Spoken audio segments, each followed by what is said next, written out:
Ah sen seni çekiyor. Ah sen. Sen bak. Al.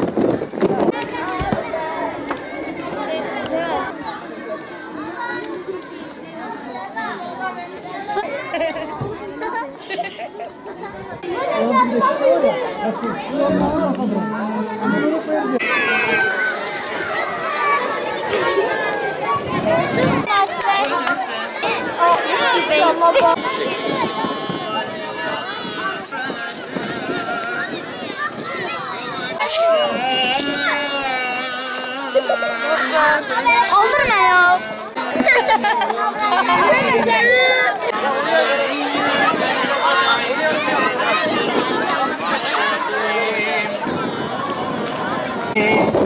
هدى للمتقين ورزقناهم ينفقون والذين يؤمنون بما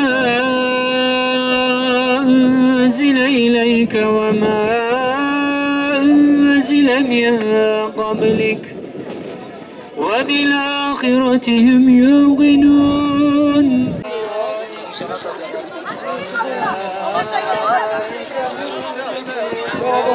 Onur gel buraya gel. Geldi. Buraya gel ama. Sen gel bir yana. Kur'an kursuna devam eden değerli öğrencilerimiz, mahalle sakinlerimiz, bu civardaki 8 Ağustos mahallesindeki imamlarımız, Kur'an kursu hocalarımız, Cenab-ı Allah iftarımızı hayırlara vesile eylesin.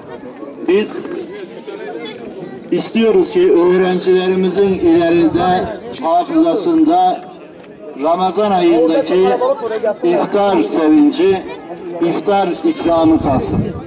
Bunun için buradayız ve ilk olarak mahallelerden dün akşam yetim çocuklarımız ve anneleriyle bir araya geldik.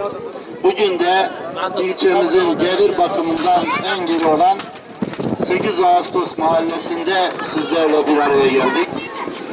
Değerli kardeşlerimiz, bu yemeği ikram eden Eren ailesi her zaman Bitlis'e destek oluyorlar. Biz kendilerine de teşekkür ediyoruz. Cenab-ı Allah onların geçmişlerine rahmet eylesin. Kazançlarına bereket versin.